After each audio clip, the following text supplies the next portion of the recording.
राधे राधे। मेरा नाम अवनी है। शादी के 7 साल बाद जब मैं गर्भवती हुई थी तो सब बहुत खुश थे। मेरा पति तो मुझे अपने पलकों पर बिठा कर रखता था। देखते ही देखते वक्त गुजरा और मुझे डिलीवरी के लिए अस्पताल ले जाया गया। ऑपरेशन की वजह से मैं बेहोशी की कंडीशन में थी। मैंने अपना बच्चा नहीं देखा था, लेकिन नर्स और डॉक्टर मेरे बच्चे को देख रहे थे तो अजीब अजीब तरह की बातें करने लगे। मैं उनकी बातों का मतलब समझ नहीं पाई थी, लेकिन मेरी माँ मेरे सामने आई और नफरत से कहने लगी, ये बच्चा पैदा करने से पहले तुम मर जाती, अब मैं दुनिया को क्या मुंह दिखाऊंगी। इतने में ही मेरा पति खुशी से मिठाई लेकर आया। मेरे जैसे ही उसने बच्चे को देखा तो वह हैरान रह गया था, बल्कि उसका शरीर पत्थर का हो गया था। अगले लम्हे उसने भी मेरी तरफ नफरत से देखा और फौरन मुझे डिवोर्स दे दी थी। मैंने रोते हुए अपना बच्चा उठाया और जैसे ही उसकी शक्ल देखी तो मेरे पैरों तले जमीन निकल गई, क्योंकि यह बच्चा तो मेरी शादी एक ऐसे परिवार में हुई थी उन्होंने जिन्हें लोग शहर भर में अमीर कहते थे। बड़ा बंगला, ढेर सारे नौकर, सोने चांदी के बर्तन, कीमती पर्दे और खुशबूदार कमरों में रहना मेरी किस्मत में लिख दिया था। शुरू में तो मुझे लगा था जैसे हम सपने हकीकत बन गए हैं। शादी के कुछ दिनों बाद जब मैं इस घर के माहौल में घुली मिली तो दिल जैसे सुकून की सांसें लेने लगा था। मेरी ज़िंदगी बहुत खूबसूरत गुजर रही थी। मैं ऊपर वाले शुक्रगुजार थी कि उसने मुझे इतनी खुशहाल ज़िंदगी दी। मेरा पति वैसे तो सख्त व्यवहार करता था, मगर मेरे साथ बहुत नरम दिल था और मेरा ज़्यादा से ज़्यादा ख्याल रखता था। वह मुझे देखकर अक्सर मुस्कुराता रहता था और कहता था, तुम्हारी मुस्कुराहट मेरे दिल की रोशनी है, मैं तुमसे बहुत मोहब्बत करता हूँ। जब से तुम मेरी ज़िंदगी में शामिल हुई हो, मेरी ज़िंदगी जैसे रोशनियों से भर गई है। अपने पति के मुंह से तारीफ सुनकर मैं हमेशा खुश रहती थी। उसके कहे हुए शब्द मेरे दिल को खुशियों से भरपूर कर देते थे। हम दोनों शाम को साथ बैठकर चाय पीते थे और वह मुझसे पूछता था, क्या तुम्हें मेरे घर में कोई चीज़ की कमी महसूस होती है? और मैं झट से कह देती थी, जब आप मेरे साथ हो तो मुझे क्या चाहिए। वो मेरा जवाब सुनकर खुश हो जाता था और मेरा हाथ थाम लेता था। उन दिनों मुझे लगता था कि शायद यही असली ज़िंदगी है, मोहब्बत और सुकून की ज़िंदगी। मगर यह खुशी ज़्यादा दिन तक कायम न रह सकी थी। कुछ महीने इसी तरह गुजर गए थे और रिश्तेदार यहाँ आते बातें होने लगी थी। मेरी सास अक्सर ठंडी आहें भरती रहती थी, कहती थी, तुम्हारी शादी को कई महीने गुजर चुके हैं मगर अभी तक कोई खुशखबरी नहीं सुनी है। पता नहीं भगवान तुम्हारी गोद कब भरेगा। यह दौलत भी किस काम की जब घर में बच्चे की हंसी न गूंजे। इसका उनके शब्द तीर की तरह चुभ रहे थे दिल में और शर्मिंदगी और दुख के मारे कुछ बोल नहीं पाती थी। रात को जब अकेले इस कमरे में बैठी तो आंखों में आंसू बहने लगते थे। कभी दिल चाहता था कि सब कुछ अपने पति को बता दूं, मगर फिर सोचती थी कि वह अपनी परेशानी हो जाएंगे, इसलिए मैं ज़्यादातर खामोश ही रहती थी। घर के दूसरे मेंबर भी मेरी सास की जुबान से इम्प्रेस होने लगते थे। जब भी कोई फंक्शन होता था, लेडीज मेरे करीब आकर ताने भर अंदाज में पूछती थी, अभी तक कोई खुशखबरी नहीं है। मैं दिखावे की मुस्कुराहट के साथ जवाब देती थी, अभी तो कुछ नहीं, यह सब ऊपर वाले के हाथ में है, कब मेरी गोद भर दे। मगर अंदर से मेरे दिल चूर चूर हो जाता था। रात को जब सब सो जाते थे और मैं जागती रहती थी, अपने बिस्तर पर करवटें बदलती रहती थी और खामोशी में आंसू बहाती थी, तो मैं सोचती थी कि क्या यही मेरा भाग्य है, क्या मैं हमेशा के लिए बांझ कहलाऊंगी। मगर असली सुबह आंखों की सूजन छुपाने के लिए मुस्कुराहट का नकाब चेहरे पर पहन लेती थी, ताकि कोई जान न सके कि मेरी सारी रात रोती रही हूँ और रात के किल हाल में गुजारी है। एक शाम जब मेरे पति देर से घर आए तो मैं उनका इंतजार कर रही थी। उन्होंने कमरे में दाखिल होते ही मेरी तरफ देखा और मेरी आंखें लाल थी। उन्होंने फौरन पूछा, तुम क्यों रो रही हो, क्या हुआ तुम्हें? मैंने नजरें चुराई और कहा, कुछ नहीं, बस थोड़ी थकान हो गई है। मगर वह समझ गए थे कि और मेरे करीब आकर कहने लगे, देखो अवनी, मुझे तुमसे कोई शिकायत नहीं है। अगर ऊपर वाले ने अभी तक हमें संतान नहीं दी तो इसका मतलब ये नहीं है कि हम तुम्हें कम समझूंगा या मुझसे नाराज हो जाऊंगा। पति की बातें सुनकर मुझे उस समय बहुत सुकून मिला, मगर मेरी सास के व्यवहार के दोबारा से मेरे जख्म ताज़ा कर दिए थे। एक दिन मेरी सास ने खुले शब्दों में कहा, अगर बहू बच्चा पैदा ना कर सकी तो हमें दूसरा रास्ता चुनना पड़ेगा। ये शब्द सुनकर मेरा वजूद काँप उठा। मुझे लगा जैसे मेरा काम और रिश्ता सब कुछ खतरे में है। मैं भागकर अपने कमरे में गई और ज़ोर-ज़ोर से रोने लगी थी। मेरा पति पीछे आया और गुस्से से कहने लगा, मम्मी को ऐसी बातें नहीं करनी चाहिए थी, मगर तुम भी मजबूत बनो। मैंने आंसू भरी आंखों से अपने पति की तरफ देखा और कहा, मजबूत कैसे बनूं? हर रोज उनके शब्द मेरे दिल को काट देते हैं। मैं रातों के ऊपर वालों से प्रार्थना करती रहती हूँ, रोती हूँ, गिड़गिड़ाती हूँ, कहती हूँ कि कब वह मुझसे इस बेइज्जती से बाहर निकालेगा, मगर मेरी प्रार्थनाओं का जवाब अभी तक नहीं आया। वक्त गुजरता जा रहा था, जख्म गहरे होते जा रहे थे। मेरी आंखों के कोने हमेशा भीगे रहते थे। अपने पति से तो मुझे मोहब्बत मिली थी, मगर दिल के किसी कोने में यह डर बैठा गया था कि कहीं वह भी एक दिन मेरे सब्र से तंग ना आ जाए, कहीं वह भी अपना व्यवहार मेरे साथ ना बदल ले। इस तरह वो जिंदगी जो शुरू से खुशियों से भरी हुई लगती थी, वह अब धीरे धीरे बोझ बनती गई। हर दिन उम्मीद और मायूसी के बीच गुजरा था। हर रात आंसुओं में डूबी रहती थी और इस तरह मुझे पहली बार एहसास हुआ था कि औलाद और जिंदगी भर खुश सुविधाएं सब कुछ नहीं होती है। असली सुकून तो दिल की तसल्ली और परिवार की मोहब्बत से आता है। यह दोनों चीजें मेरे हाथ से निकलती जा रही थी। पहले ही दिन मुझे अंदाजा हो गया था यह घर अपनी शान और दौलत के साथ साथ अजीब उसूलों में जकड़ा हुआ है। रात का समय जैसे ही पहरेदार बन जाता है, दरवाजे वक्ती में बंद होते हैं। गली के कोने पर पहरा और हुक्म होता था कि औरतें तो हर रह सकती है, मगर किसी आदमी को घर के अंदर आने की इजाजत नहीं थी। कभी कोई मजदूर भी जरूरत की वजह से आता तो दिन में ही आकर अपना काम पूरा करके चला जाता था। बगल की सिक्योरिटी बहुत ही सख्त थी। एक दिन मैंने सिंपल सी बात कही कि यह सब कुछ इतनी सिक्योरिटी के साथ क्यों है, तो मेरे पति ने सख्त शब्दों में कहा, यह तो हमारे घर के बुजुर्गों के उसूल है। यहाँ औरतों की इज्जत सबसे पहले, इसलिए किसी भी अनजान आदमी को अंदर आने की इजाज़त नहीं है। मैं खामोश हो गई, मगर मेरे दिल के अंदर यह दीवार और गूंजने लगी थी कि घर के अंदर हर समय नौकरानी की आती जाती रहती थी। बाहर गार्डन में सारा दिन चहल पहल रहती थी, मगर उन सबके बीच भी एक अनजानी सी घुटन थी। मेरे पति मुझे प्यार जरूर करते थे, मगर उनका शक करने वाला व्यवहार कभी कभी मेरे दिल को दहला देता था। एक दिन एक माली गार्डन के पौधे ठीक कर रहा था। मैंने सिर्फ पानी लाने के लिए कहा और मेरा इतना कहना था कि मेरे पति ने मुझे कमरे के अंदर आने का इशारा किया। जब मैं कमरे में गई तो उन्होंने सख्त आवाज में कहा, क्या जरूरत थी उस माली को पानी पिलाने की? आखिरकार पौधे लगाने का उनका काम है और वह अपने काम के पैसे लेता है। तुम कौन होती हो नौकरों का ख्याल रखने वाली? मैं तो उनकी बात सुनकर डर गई थी और हल्की आवाज में कहने लगी, मैंने सिर्फ पानी मंगवाया था। गर्मी में वो बेचारा काम कर रहे थे, किसी को पानी देना गलत बात नहीं है। वो चलते हुए बोले, तुम्हें समझ नहीं आती, बर्दाश्त नहीं कर सकता कि तुम किसी अनजान आदमी से बात भी करो। उनके बाद कई दिन तक वह मुझसे नाराज रहे थे। इसी माहौल में एक चेहरा था जिसने मेरा दुख बांटा था। कमला मासी, जो काफी समय से इस घर की नौकरानी थी, दूसरे नौकरों में बहुत अलग थी और बहुत खुश और सीरियस रहती थी। उनकी बातों में अजीब सी मजबूती थी। पहली बार जब मैंने अपने दिल का बोझ उन पर डाला तो वो देर तक मुझे देखती रही, फिर नरमी से बोली, बेटी, यह दुनिया किसी को सुकून नहीं जीने देती। तुम सब्र करो, एक दिन सब आसान हो जाएगा। उनकी बातों में माँ जैसी नरमी और व्यक्त के साथ साथ मेरा उन पर भरोसा बढ़ने लगा था। दिन भर कामों के बाद जब कमरे में जा चुके होते थे तो कमला मासी के अपने पास बुला लेती थी। वह भी मेरे पैर दबाती थी और कभी फिर सहलाती थी। एक रात जब मैं बहुत खामोश थी तो उन्होंने पूछा, बेबी जी, क्या आपने कुछ खाया नहीं? मैंने सर झुकाकर कहा, मुझसे भूख कहाँ लगती है मासी, जब दिल भरा हुआ हो तो पेट कैसे भरेगा? उन्होंने मेरा हाथ थाम कर कहा, दिल का बोझ बांटने का हल्का सा हो जाता है, आप मुझसे कहा करो।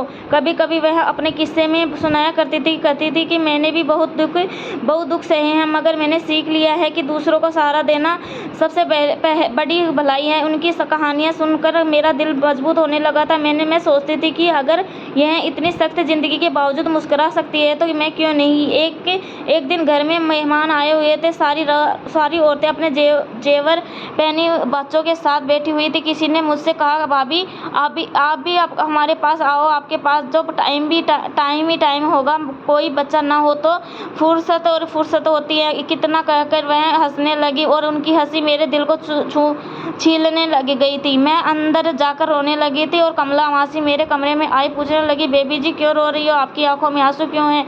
मैंने उनको सब कुछ बता दिया। वह सुनकर बोली, दुनिया के शब्द शहर होते हैं, लेकिन अगर हम दिल में जगह ना दे तो हमें काटती हैं। फिर उन्होंने मेरा सर अपनी गोद में रखकर कहा, मेरी बहन जैसी हो, आपको कुछ भी बर्दाश्त करने की ज़रूरत नहीं है। मेरी सास अक्सर कहती थी कि बहू कमला को अपने करीब से ज़्यादा मत होने दो, ये हमारे घर की नौकरानी है, नौकरानी रहेगी, हमारे घर की सदस्य नहीं बन सकती, ना ही सदस्यों के मेल जोल कर सकती है। मगर मुझे लगता था कि कमला मासी ही है मेरी असली साथी है। एक बार मैं बीमार पड़ी तो कमला मासी ने सारी रात ख्याल रखा था। मेरे माथे पर पानी की पट्टियाँ रखी थी और बार बार कहती, ऊपर वाला आपको जल्दी ही ठीक कर देगा। सुबह जब मेरे पति जॉगिंग से घर वापस आए तो हैरान रह गए थे। उन्होंने जब सुबह सवेरे कमला मासी को मेरे पास बैठे देखा और मुझे जागते हुए देखा तो सिर्फ इतना कहा, अवनी तुम्हें आराम की ज़रूरत है। कमला मासी भी तुम्हारी फिक्र में सारी रात जागती रही, बार बार कमरे में तुम्हें देखने के लिए आ रही थी। उस दिन के बाद मेरे पति की भी खामोशी से उनकी कुर्बानी को समझने लगे थे। कभी कभी कमला मासी मेरे कमरे की खिड़की के चांद को देखकर कहती थी, बेबी जी ये चांद हर दुख सहने का राज जताता है, इसे देखो कि दिल हल्का हो जाएगा। मैं हैरान रह जाती थी कि वो इतनी नरम दिल कैसे हो सकती है। घर के अंदर सियासत अभी काम नहीं हुई थी, नौकरानियां वापस चुगलियां करती रहती थी। कोई कहता था कि अवनी भाभी घमंडी है तो कोई कहता था कि कमला का साया अवनी भाभी पर ज़्यादा पड़ गया है। किसी को क्या पता कि कमला सारे ही बच्चे विकलांग है, ये औरत लाचार बच्चों को ही जन्म देती है। तभी चार बेटे होने के बावजूद भी कई सालों से यहाँ बगले में नौकरानी का काम कर रही है। अवनी भाभी की औरत का असर अपने ऊपर ना ले, कभी इनको भी बच्चा हो तो वह लाचार हो। एक दिन एक नौकरानी ने मेरी सास के कान भर दिए तो कि अपनी भाभी हर समय कमला के साथ रहती है, बाकी नौकरानियों की बात नहीं करती है। मेरी सास मुझे बुलाए और डांटते हुए कहा कि यह सब क्या है, कमला हमारे घर की नौकरानी है, इसने चारों लाचार बच्चे को जन्म दिया है। यहाँ तक कि काफ़ी समय तक तो यह लाचारी थी, उनकी एक टांग खराब थी, मगर हमने इनका इलाज करवाकर चलने के काबिल हो गई। उनके बच्चे भी उस पर ही गए हैं, लेकिन तुम्हें इससे दूर रहना चाहिए। तुम्हारी दुनिया सबसे बहुत अलग है। तुम एक अमीर घर की बहू हो और वो यहाँ की नौकरानी। मैं उनकी बातें सुनकर खामोश रहती थी। बाद में कमला मासी ने कहा, फिक्र मत करो, लोग बातें करते ही रहते। इस तरह वक्त गुजरता गया। मेरे पति का गुस्सा, सास के ताने और परिवार के उसूल मेरे लिए एक दीवार थे, मगर कमला मासी एक दीवार में खिड़की की तरह थी, जिसे रोशनी आती थी। वो रोशनी कभी प्रार्थना की शक्ल में, कभी किसी कहानी की सूरत में, कभी एक एहसास की सूरत में मेरे दिल को पहुंचती थी। अगर वह नहीं होती तो शायद मैं बहुत पहले टूट जाती। अपना कमला मासी का व्यवहार वक्त के साथ और साफ हो गया और कमला मासी एक और पहलू था जो सबसे बहुत अलग था। जब भी घर में खाने का सामान आता तो वह उसमें से कुछ हिस्सा निकालकर गरीबों को दान कर देती थी। एक दिन मैंने उन्हें किचन में चावल अलग करते हुए देखा तो पूछा, कहाँ जा रहे हो? उन्होंने मुस्कुराकर कहा, बेबी जी यहाँ से दूर पर कुछ झोपड़ियाँ हैं वहाँ बच्चे भूखे होते हैं। मैं उनकी बात सुनकर हैरान रह गई कि उस घर में फिजूल खर्च करना आम बात थी। वहाँ यह नौकरानी दूसरों को खिला रही थी। मैंने कहा, आप यह सब अपने पैसों से करती हो? वो कहने लगी, जी हाँ, मुझे जितना मिलता है उसमें से बांट देती हूँ। उनका दिल मेरे लिए बहुत ज़्यादा नरम हो गया था कि एक दिन शाम को मैं कमरे में रो रही थी। मेरे पति किसी बात पर नाराज होकर बाहर चले गए थे। मैंने कंट्रोल नहीं किया और कमला मासी को बुलाया। वह मेरे पास आकर बैठ गई। मैंने रोते हुए कहा, मासी कभी कभी लगता है कि यह जिंदगी मुझे बहुत परीक्षा में डाल रही है। उन्होंने मेरा हाथ अपने हाथों में रखकर कहा, बेबी जी, ऊपर वाला कभी किसी को भी उसकी ताकत के ज़्यादा नहीं आजमाता। आपके लिए आपके भाग्य में जो लिखा है वही बेहतर है। फिर भी उन्होंने अपना आंचल मेरे आंसू पोंछने के लिए दिया। कभी वह मेरे लिए खास तौर पर तेल गरम करती थी और मेरे सर पर मसाज करती थी और उस दौरान अब जिंदगी की बातें सुनाती थी।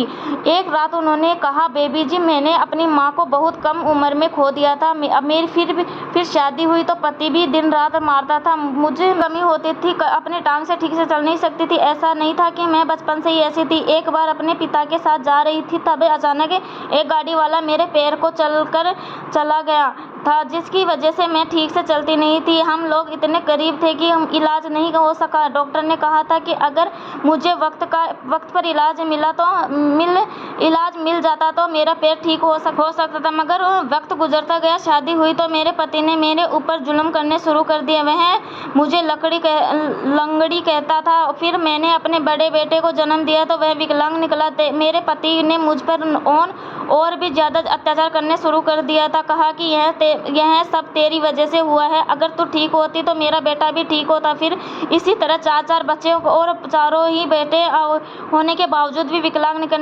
निकले। मेरी जिंदगी में बहुत कठिनाइयाँ आई, इसलिए मैं जानती हूँ कि दुख क्या होता है। उस लम्हे मैंने सिर्फ एक औरत नहीं बल्कि इंसानियत का रोशन चेहरा समझा था। उसी दौरान घर में माहौल में कुछ बदलाव आने लगा था। मेरी सास, जो हर समय पहले मुझे ताने देती रहती थी, अब कभी कभी चुप रहने लगी थी। शायद वह भी थक गई थी, मगर मेरे पति का व्यवहार अभी भी सख्त था। एक बार मेरे पति ने गुस्से में कहा, यह घर उसूलों पर चलता है, तुम हर समय शिकायतें मत किया करो। मैं खामोश रहती थी, मगर कमला मासी बाद में कमरे में आकर कहने लगी, बीबी जी, अपने साथ ने देखकर बहुत अच्छा किया। पति को वक्त दीजिए, एक दिन को खुद बदल जाएगा। उस दिन बाद मेरी तबीयत बदलने लगी थी। कभी कमर में दर्द रहता था, कभी दिल घबराता, और शुरू में तो मैंने ध्यान नहीं दिया था, मगर उसकी मासी फौरन पहचान गई थी कि उन्होंने कहा, बीबी जी, लगता है तुम्हारी प्रार्थना स्वीकार की गई है।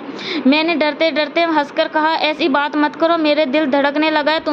उन्होंने हाँ में सर हिलाकर कहा, वो आपको डॉक्टर के यहाँ जाना चाहिए। डॉक्टर को बुलाया गया, मेरा चेकअप हुआ और डॉक्टर ने खुशखबरी सुनाई कि मैं प्रेग्नेंट हूँ। यह सुनकर मेरी आंखों में आंसू निकल पड़े। मैंने कमला मासी के हाथ पकड़ा और कहा, यह सब आपके आशीर्वाद के नतीजा है। यह सहकर कहने लगी कि नहीं बेबी जी, ये सब तो ऊपर वाले की कृपा है। जब यह खबर मेरे पति तक पहुंची तो उनके चेहरे पर बरसों का याद सुकून भरी मुस्कुराहट देखी। उन्होंने खुशी से मिठाइयाँ मंगवाई और सब में बांट दी। घर के आंगन में पहली बार ऐसा लगा कि जश्न मनाया जा रहा है। रोज नौकरानी या एक दूसरे पर बधाई दे रही थी। मेरी सास ने भी खुशी जाहिर की थी, मगर मैं जानती थी कि मेरी खुशी की असली वजह कमला मासी है। उस लम्हे मुझे लगा जैसे कि उनकी आंखों में नमी है, मगर होठों पर सुकून भरी मुस्कुराहट थी। मेरे पति ने कमला मासी को बुलाया और कहा, अब तुम्हारी जिम्मेदारी है कि मेरी पत्नी का ख्याल रखो। यह सुनकर मासी ने कहा, यह तो मेरा फर्ज है साहब। फिर उन्होंने धीरे से कहा, देखा बेबी जी, ऊपर वाले ने आपको इज्जत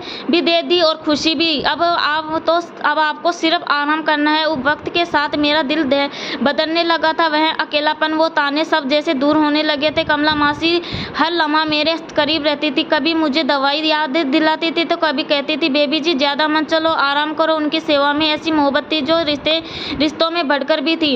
इस तरह वो प्रार्थना को जो कि एक दिन उन्होंने मेरे सर पर हाथ रखकर की थी, हकीकत की हो गई थी। मेरी दुनिया में अंधेरों में डूबी हुई थी, अब रोशनी से भरने लगी थी, और इस रोशनी के पीछे वही इंसान खड़ी थी जिसे लोग हमारे घर के करीब लाचार नौकरानी कहकर नीचा समझते थे। बच्चे के जन्म का समय जैसे जैसे करीब आ रहा था, घर के हलचल मच गई थी। एक रात जब मुझे दर्द हुआ तो मुझे अस्पताल में भर्ती कर दिया गया था। मेरी सास मेरे कमरे के बाहर टहल रही थी और मेरे पति मिठाइयाँ बांटने की तैयारी कर रहे थे। कई घंटे तकलीफ के बाद जब बच्चे पहली आवाज गूंजी तो हर कोई दौड़ता हुआ कमरे के तरफ आया। नर्स ने कपड़े में लिपटा हुआ बच्चा सबको दिखाया तो हैरानी से लहर दौड़ गई थी।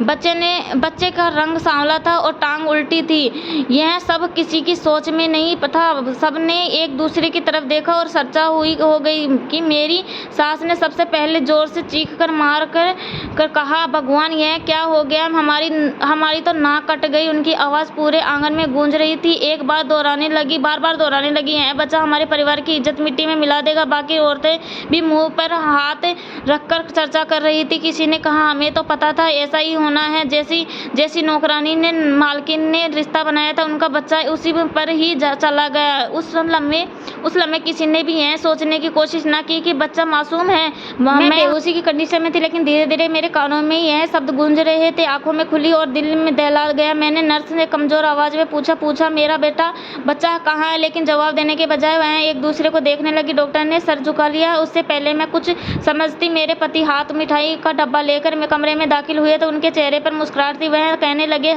मैं सबको खुशखबरी देने जा रहा हूँ। लेकिन जैसे ही उन्होंने बच्चे को दिखाया तो उनके कदम डगमगा गए थे। मिठाई का डब्बा हाथ से छूट गया, जमीन पर गिर गया था। उनके चेहरे का रंग बदल गया था। वो कांपती हुई आवाज में बोले, यह क्या है? यह कैसे मुमकिन हो सकता है कि बच्चे की एक टांग लाचार है? ये मेरा बेटा नहीं है। हमारे परिवार में तो दूर दूर तक ऐसा कोई भी नहीं है। मेरी सास अंदर दाखिल हुई तो उनके व्यवहार में जहर टपक रहा था। मैंने पहले ही कहा था कि यह बहू कुछ न कुछ खेल खेल रही है। देखो, हमारे परिवार में दूर दूर तक कोई लाचार नहीं है। जरूर कमला और कमला के परिवार का असर इस बच्चे पर आ गया है। यह सुनते ही सबकी नज़र कमला मासी पर पड़ी तो कमरे के कोने में खड़ी थी। उन्होंने घबराकर कहा, नहीं बड़ी मालकिन, मैंने कुछ नहीं किया। यह बच्चा आप लोगों का है। लेकिन किसी ने उसकी बात पर यकीन नहीं किया था। मेरे पति ने गुस्से से कहा, खामोश रहो। जरूर तुम मेरे पत्नी को अपने घर लेकर गई होगी, यहाँ अपने बच्चों को मिलाया होगा। मैंने रात रोते हुए कहा, आप यह कैसी बातें कर रहे हो? यह बच्चा हमारा है, आपका है। मगर वह आग बबूला हो गए। कहने लगे, यह बच्चा मेरा नहीं हो सकता। तुमने हम सबको धोखा दिया है। कमरे में हलचल मच गई थी। मिठाई तो खुशी के लिए रखी गई थी, वह अब कदमों तले मसल रही थी। रिश्तेदार एक दूसरे को देखकर इशारा करने लगे। कोई कहता था कि कहीं ऐसा ही बच्चे परिवार की बर्बादी बनते हैं। मेरा दिल डरने लगा था। मैंने अपने कमजोर शरीर के साथ उठने की कोशिश की थी और कहा, मेरी बात सुनो, भगवान के लिए मुझ पर शक मत करो। लेकिन मेरे पति ने हाथ उठाकर कहा, बस एक और शब्द आगे मत बोलना। कमला मौसी आगे पड़ी और मेरे करीब आकर कहने लगी, बेबी मुझे हिम्मत रखो, ऊपर वाला जानता है कि आप बेकसूर हो। उनकी आंखों में आंसू थे, लेकिन मेरे पति ने उन्हें धोखा दे दिया था और चिल्लाते हुए कहने लगे, यह सब तुम्हारा ही धरा है। मेरी सास ने भी उनका साथ दिया था। कहने लगी, हाँ, मैं कब से कह रही थी कि इस लाचार औरत से ज़्यादा मेलजोल मत रखो। इसके खुद के बच्चे ही विकलांग है। यह हमारे घर के मुसीबत लेकर आएगी। कुछ देर बाद पूरे घर में शोर मच गया था। मेहमान जो खुशी सुनने के लिए आए हुए थे वह चुपचाप एक दूसरे को देखकर सर झुकाए हुए थे। कुछ तो बिना कुछ कहे वापस जाने लगे थे। मिठाई की खुशबू अब कमरे में बोझ बन गई थी। मेरी हालत मगर अंदर ही अंदर समझ रही थी, यह खुशी जो मेरे लिए जिंदगी की सबसे बड़ा लम्हा था कुछ ही घड़ियों में जहर बन गई थी। बच्चा मेरी गोद में दिया गया, मगर मेरी सास ने रोक दिया और कहा, नहीं, यह बच्चा नहीं है। यह बच्चा उनके मत दो। अरे, बड़े होकर अपने पैरों पर चल नहीं पाएगा, इससे हमारे बदनामी होगी। मैं कमजोर आवाज में, वह मेरा बेटा है, मुझे दे दो। मगर किसी ने मेरी बात ना सुनी। मेरे पति कमरे से बाहर निकल गए थे और आंगन में जोर जोर से चिल्लाने लगे। कमला मासी ने डरते हुए बच्चा उठाया और धीरे से मेरे पास आकर कहने लगी, बेबी जी, यह आपका बच्चा है। इसे गले से लगाकर दुनिया का सब कुछ भी कहे, हकीकत नहीं बदलनी। मैंने कांपते हुए हाथों में बच्चे की गोद में थमा दिया। उसकी सांस नरम थी, उनकी आंखें बंद थी और वह पूरी तरह से बेखबर था कि उनकी जन्मे से किसी तूफान को जन्म दिया है। मेरी आंखों में आंसू गिरने लगे थे। उसी समय मेरे पति वापस आए। उनकी आंखों में शक, गुस्सा और नफरत सब कुछ झलक रहा था। वह दहाड़ कर बोले, मैंने जिंदगी में ऐसा नहीं सोचा था। कैसे मुमकिन है कि मेरा वारिस मेरे पैरों से लाचार हो? हमारे यहाँ तो दूर दूर तक कोई ऐसा नहीं है। मैंने कहा, आप यह क्या कह रहे हो? यह आपका खून है, मेरा विश्वास करो। वो सुनने को तैयार नहीं थे। इनके शब्द खंजर की तरह मेरे दिल को उतर रहे थे। इस तरह वो लम्हा जो मेरे लिए सबसे बड़ी खुशी होना चाहिए था, परिवार के लिए बस शर्मिंदगी के पति के लिए शक बन गया था। जहाँ हंसी खुशी की आवाज़ गूंजती थी, वहाँ चर्चा और बदनामी गूंज रही थी। मैं अपने मासूम बच्चे को लेकर सीने से लगाए बैठी थी। यह सोच रही थी कि किस्मत ने मुझे ऐसी परीक्षा क्यों दी है। मेरे पति के दिल में उठा हुआ शक जहर की तरह फैलने लगा था। वो समझ रहे थे कि मेरा संबंध कमला के परिवार से ही है। फिर भी मदद के तौर पर कई बार अपने परिवार से मिलने गई हुई हूँ और तो बेटों में से किसी के साथ गलत संबंध है। मेरी सास बार बार कह रही थी, तुमने तो हमारे घर की इज्जत को मिट्टी में मिला दिया। मेरी आंखों में आंसू थे। उन्होंने गुस्से से कहा, यह कैसे मुमकिन? अगर यह बच्चा तुम्हारा ही है तो फिर उनके असर कमला के परिवार जैसा हो रहा है। मेरी सास चिल्लाकर कहने लगी कि मैं सब कह रही थी कि यह कमला के साथ मिलकर कोई खेल खेल रही है, कमला के कोई संबंध नहीं रखना चाहिए था, तो हमारी बहू को तोड़ लिया। मैंने कहा नहीं मम्मी जी, ऐसा मत कहो, भगवान के लिए ऐसा मत कहो, मैं बेकसूर हूँ। मगर वह कुछ भी सुनने के लिए तैयार नहीं थी। तभी मेरे पति ने अचानक जोर से कहा, मैं अभी फैसला करता हूँ, सबके सामने ऐलान करता हूँ कि मैं तुम्हें डिवोर्स देता हूँ। इसे वो लम्हा में ऐसा जमीन पर कदमों तले जमीन निकल गई थी। मासी एक कोने में चुपचाप खड़ी थी, सब कुछ देख रही थी। मेरे पति आगे बढ़े, एक जोरदार थप्पड़ उन्होंने मेरे मुंह पर दे मारा था और फिर कमला मासी को भी नौकरानियों के धक्के मारकर घर से निकलवा दिया था। मुझे भी घर से निकाल जाने का कहा। मैंने कहा भी था कि कमला मासी को छोड़ दो, इसमें उनकी कोई गलती नहीं है, मगर कोई बात नहीं सुनी गई। कोई कहता कि इस लंगड़ी की वजह से ही तुमने अपने परिवार के बच्चों को ऐसा पैदा किया है। प्रेगनेंसी में अच्छे लोगों के असर लो तो अच्छा पैदा होता है, अगर गलत लोगों के संगत में हो तो गलत बच्चा पैदा होता है। मासी फिर भी खामोश रही। वह सिर्फ मुझे देख रही थी और जैसे आंखों में कह रही थी कि हिम्मत रखो। उनकी होठें बंद थी मगर उनकी खामोशी सब्र थी। उनकी यह हालत देखकर मेरा दिल खून के आंसू रो रहा था। मेरी सास ने आगे कहा देखो, अगर यह बच्चा मेरे बेटे का खून होता तो इसकी टांगें विकलांग ना होती। यह सबके बड़ा सबूत है कि तुमने हमें धोखा दिया। रिश्तेदार भी हाँ मिलाने लगे। वो कोई आगे बढ़कर कहता कि उनकी बहुत गलत किया है, अब तो इसे घर के बाहर निकाल दो। मैं अपने बच्चों को सीने से लगाकर बार बार कहती रही कि बेकसूर हूँ, यह सब झूठ है, मगर किसी ने मेरा विश्वास नहीं किया। मेरी आवाज़ तो टुकड़ों में टकरा कर रह जाती थी। इसी समय मेरे भाई भी वहाँ पहुँच गए। ये उन्होंने खुशी की खबर दी गई थी, मगर अब जब यहाँ आए तो हालत बिल्कुल अलग थे। मेरे पति ने उनके सामने कहा कि ले जाओ अपनी बहन को, अब हमारे घर में कोई संबंध नहीं है। मेरे भाइयों ने पहले हैरान होकर मुझे देखा, फिर मेरी सास के शब्द सुनकर उनके चेहरे पर रंग बदल गया था। बड़े भैया ने गुस्से में कहा, हमें तुम पर बहुत भरोसा था, मगर तुमने हमारी इज्जत मिट्टी में मिला दी। मैंने रोते हुए कहा, भैया मेरी बात सुनो, यह सब गलत समझ रहे हैं। जन्म के कुछ समय बच्चे ऐसे होते हैं, उनमें बहुत सारी प्रॉब्लम होती है। उनका मतलब ये नहीं है कि मैं जिनके साथ रह रही हूँ उनकी का दुख दर्द सुनाया और बच्चा उसी के परिवार पर गया हो। मगर मेरे भाई पीछे हट गया और कहने लगा, हम यह इज्जत बनाने आए हैं, यह बेइज्जती देखने नहीं। फिर वह पलट कर चले गए। वह लम्हा ऐसा था जब मैंने अपनी दुनिया का एक एक करके टुकड़े देखे हुए था। परिवार वाले मेरे अपने भाई सब मुझे इंजाम देते हुए पीछे हट रहे थे। मैं अकेली रह गई थी। कोई भी मेरा विश्वास नहीं कर रहा था। सब लगता था कि मैं अपने बच्चे को कमी है, वह ऊपर वाले की तरफ से नहीं बल्कि मेरी खुद की बनाई हुई मेरा कसूर साबित हो चुका था। कमला मासी को भी घर से निकाल दिया गया था। मेरे पति ने जोर से कहा कि अभी निकल जाओ यहाँ से, तुम्हारी शक्ल भी ज़्यादा देर तक ना देखूं। कमला मौसी ने सर झुका लिया था और मुझे कुछ नहीं बोली थी। मैंने हाथ बढ़ाकर कहा था कि मासी मुझे छोड़कर मत जाना, मैं अकेली रह जाऊंगी। वह धीरे धीरे से बोली, मैं कहीं नहीं जा रही हूँ बेबी जी, आप जहाँ जाओगी मैं आपके साथ रहूँगी। आखिरकार मैंने देखा है कि वह घर जिसके कमरे कभी मेरी हंसी से गूंजते थे आज मेरे लिए अजनबी हो गया था। मैं तलाकशुदा हो गई थी। इंजामों का बोझ उठाकर एक कोने में खड़ी थी और मेरी सास जीत भरे अंजार कह रही थी। मेरा पति सख्ती से नजर फेर रहा था। मेरे भाई मेरे साथ छोड़कर चले गए थे। दुनिया मुझे गुनहगार कह रही थी। फिर एक साया था जो मेरे साथ खड़ा था, वह कमला मासी। घर के दरवाजे मेरे लिए हमेशा के लिए बंद हो गए थे। पति के शब्द और भाइयों के ताने दिल पर हथौड़े की तरह बरस रहे थे। मैं अपने बच्चों को कोने में लेकर रोती रही। मैं और मासी गली के कोने पर बैठे हुए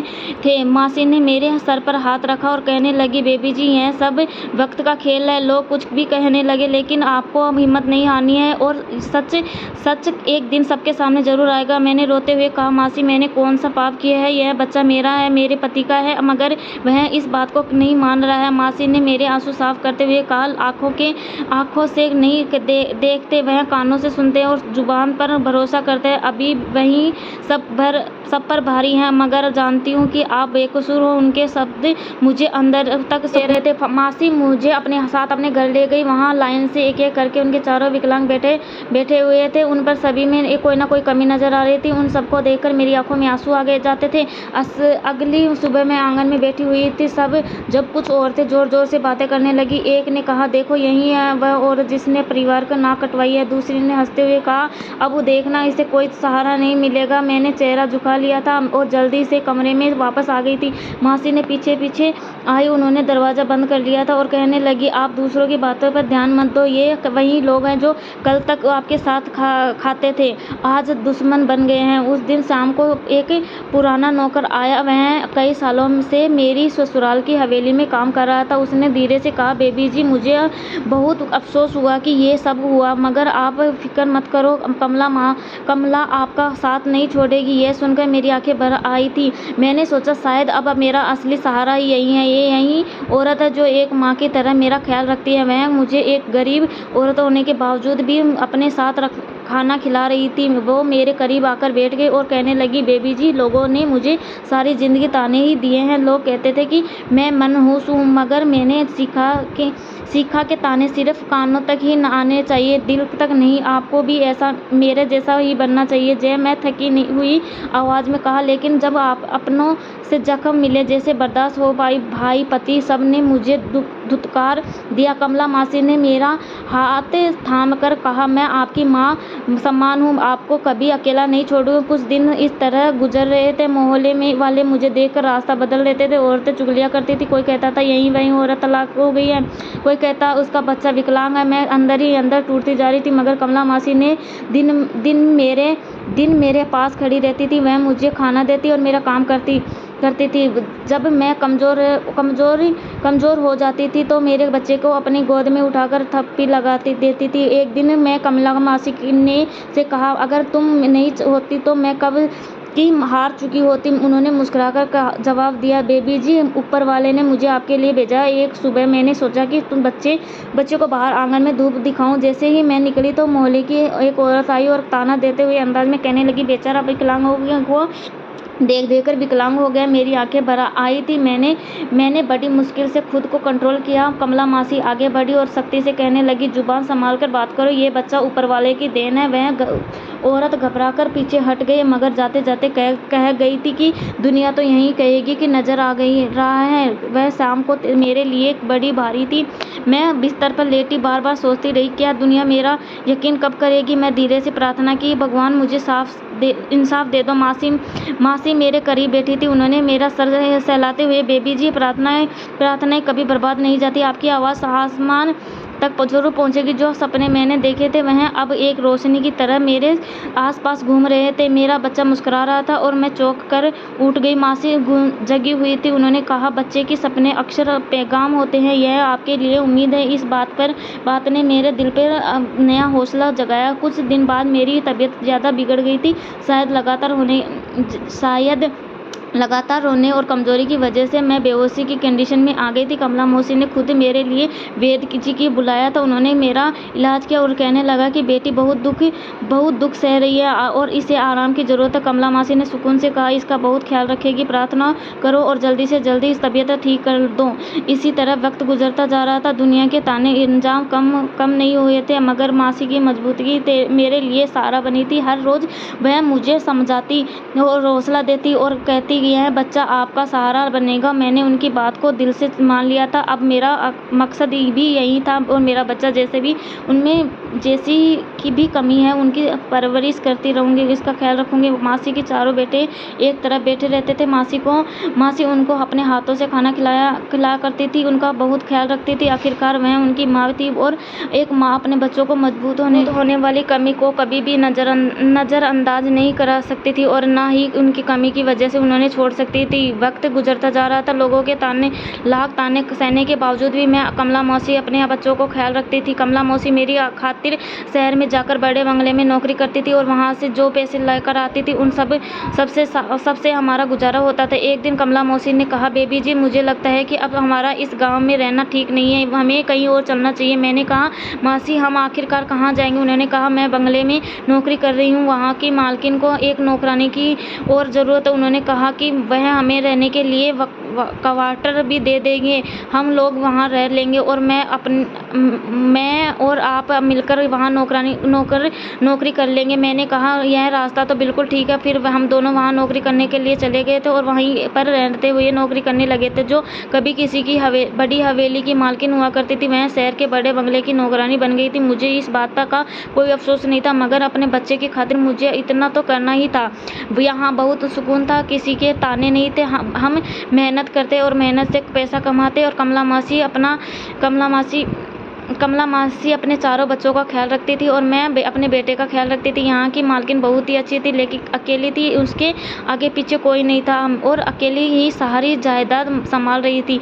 उसने हमें रहने के लिए एक क्वार्टर दिया हुआ था, जिसमें मैं, कमला मासी का परिवार रहता था। हमारी ज़िंदगी का मुझसे ज़्यादा बेहतर सुकून से गुजर रहा था।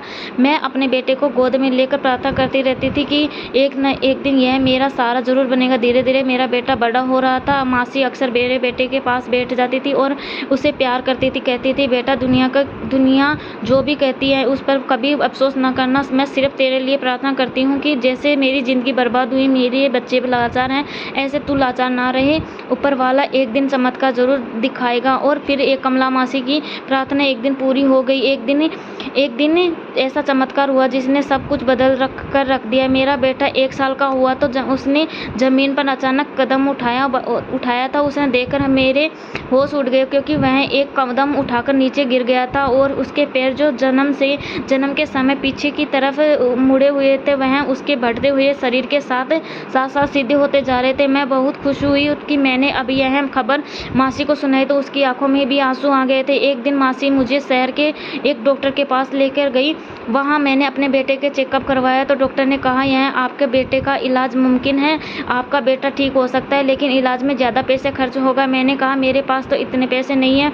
मासी कहने लगी, तुम परेशान ना हो, हम दोनों मिलकर कमाएंगे, राजू का इलाज कराएंगे। मैंने अपने बेटे का नाम राजू रखा था। हम दोनों मिलकर खूब सारी मेहनत करते और अपने बेटे का बहुत ख्याल रखती थी। एक दिन बंगले में मालकिन ने जब मेरे बेटे को हंसते हुए देखते हुए देखा तो उन्हें कहने लगी कि मैं तुम्हारे बेटे का इलाज जिम्मेदारी लेती हूँ, लेकिन शर्त यह है कि तुम्हें और कमला को सारी ज़िंदगी मेरे घर की नौकरानी बनकर रहना पड़ेगा। सारी मासी और मैं इस बात के लिए राजी हो गए थे। मेरे बेटे के इलाज से बढ़कर मेरे लिए कुछ नहीं था। मालकिन ने मेरे बेटे का इलाज करवाया। वक्त गुजरता जा रहा था और बढ़ती हुई उम्र के साथ साथ उसकी टांगों का लाचारी दूर हो गई थी। मालकिन हमारा पूरा खर्च उठाती थी, क्योंकि उसे परमानेंटली नौकरानी की जरूरत थी और हर नौकरानी उसके घर के काम करने के लिए आई और कोई दिन बात काम छोड़कर चली जाती थी। मैं और मासी ही एक ऐसे थे जिन्हें हमेशा काम की ज़रूरत रहती थी। उनके बड़े से बंगले के सारे काम का लोग देखते थे। इलाज होते होते ऊपर वाले ने एक ऐसा चमत्कार किया कि मेरा बेटा अपने पैरों पर खड़ा हो गया था और फिर गुजरते हुए वक्त के साथ साथ उसने स्कूल जाना सीख लिया था। मैं बहुत खुश होती थी और चाहती थी कि उन लोगों को जाकर दिखाऊं जो मेरे बेटे में कमी निकालते थे, मुझ में पर शक करते थे। उनको बताऊं कि आज मेरा बेटा अपने पैरों पर खड़ा हुआ है और यह बच्चा सिर्फ और सिर्फ मेरा और मेरे पति का ही है। मगर उसने मुझे तलाक देकर घर से तो मेरे पास उनके लिए कोई सफाई नहीं बची थी। मैं और मासी यहीं रहते थे। मेरा बेटा स्कूल जाता था, पढ़ाई करता था, मैं अपने पैरों पर चलता था। और फिर एक दिन मालकिन के यहाँ एक अजनबी आदमी आया। मैंने उसे पहचानने की कोशिश की थी, मगर कुछ लम्हे या बाद में उसे फ़ौरन पहचान गई थी। मैं उसे 10 साल बाद देख रही थी। वह मेरा पति था। उसने मेरे सामने हाथ जोड़े और कहने लगा, माफ़ कर दो, मैं तुम्हें अपने बेटे को माफ़ी समय से ढूंढ रहा हूँ, मगर तुम लोग कहाँ चले गए थे, तुम्हारे बारे में कुछ पता नहीं चल रहा था। वह फ़ौरन मेरे पैरों में गिर गया। मैं मासी के एक दूसरे के शक्ल देख रहे थे। आखिर इतने सालों बाद वह यहाँ क्यों आया है? उसने बताया कि मेरे जाने के बाद उसकी माँ की मौत हो गई, उसके कारोबार में नुकसान हो गया, वो दिन ब दिन गरीब होता चला गया। और फिर वह तब जब उसे एक दिन पता चला कि हम यहाँ रहते हैं तो वहाँ हमारे आसपास हमसे बात करने की कोशिश करने लगा, मगर उसने जब मेरे बेटे को देखा तो हैरान रह गया कि वह तो अपने पैरों पर खड़ा हुआ है। तब जाकर उसे एहसास हुआ कि अगर मैं और मेरा बेटा उसके साथ रहते तो शायद उसकी ज़िंदगी बर्बाद ना होती जितनी अब हो गई है। उसने कहा, मुझे माफ़ कर दो। मैंने कहा, माफ़ी तो ऊपर वाला देता है, लेकिन मेरा दिल अब तुम्हें माफ़ नहीं कर सकता। तुमने मुझ पर शक किया था, तुमने मुझे ताने दिए थे, इस बच्चे को अपना नहीं माना था। आज देखो, यही बच्चा में तुम्हारी पहचान है, बिल्कुल ही तुम्हारे जैसा है और अपने पैरों पर चल रहा है। ज़रूरी नहीं कि हम हम जिसकी संगत में रहते हैं हमारे बच्चे उसी संगत में जाते हैं, बल्कि कुछ बच्चों में ऊपर वाला अपनी तरफ से कमी कर देता है। शायद वह उनकी माता पिता को आजमाना चाहता था, मगर तुमने अपनी औलाद को ठुकरा दिया। मैंने अपने बेटे का इलाज करवाया, आज वह अपने पैरों पर खड़ा हुआ है। तुम चाहते तो अपने पैसों से हमारे बेटे का इलाज करवा सकते हैं। मेरा पति बेहद शर्मिंदा हो रहा था, वह चाहता था कि उनकी ज़िंदगी में दोबारा शामिल हो जाऊं, लेकिन ऐसा नहीं हो सकता था। मालकिन ने मेरा और मानसी का सारी ज़िंदगी का वादा था कि हमारी सारी ज़िंदगी उसके साथ रहेगा। वह एक बूढ़ी औरत थी और उसे परमानेंटली नौकरानी चाहिए थी जो सारी ज़िंदगी उनकी सेवा कर सके। अब हमारे लिए कर्तव्य था कि हमें यहाँ इज्जत मिली है, मान सम्मान मिला है, पैसा मिला है और यहाँ तक कि मेरे बेटे को इलाज मिला है, इसलिए मैं यहाँ से कहीं नहीं जा सकती। मैंने अपने पति को माफ़ तो कर दिया था। मैं खुद को वापस भेज दिया था, खुद से वापस भेज दिया था और कहा था कि मेरी ज़िंदगी जो भी है यहीं, मैं तुम्हारे साथ नहीं रहना चाहती, बल्कि मैं अपने किसी पुराने रिश्ते को पलट कर नहीं देखना चाहती जिन्होंने बुरे समय में मुझे ठुकरा दिया था। मैं आज भी कमला मौसी के बच्चों और मालकिन के घर में रहती हूँ। मेरा बेटा अब 15 साल का हो गया है, पढ़ाई करता है और मुझे उम्मीद है कि एक दिन वह पढ़ लिख कर हमारा भविष्य और अपना भविष्य बदल देगा। डॉक्टर गुजरता गया और मेरे बेटे को ऊपर वाले ने इतना कामयाब कर दिया है कि जो लोग मुझे समझते थे कि उनकी जुबान पर ताले लग गए थे और मेरे बुरे समय में मेरा साथ देने वाली मासी, उनके बिना मेरी ज़िंदगी कुछ नहीं थी। मेरी आंखों में सामने आज भी वह पुराना नज़ारा घूमता है जब लोगों ने मुझे धुतकार दिया था। दोस्तों, उम्मीद करती हूँ आपको मेरी कहानी पसंद आई होगी। वीडियो को लाइक करें और इमोशनल हिंदी स्टोरी चैनल को सब्सक्राइब करें और बेल आइकन पर प्रेस करें। थैंक यू, धन्यवाद, राधे राधे।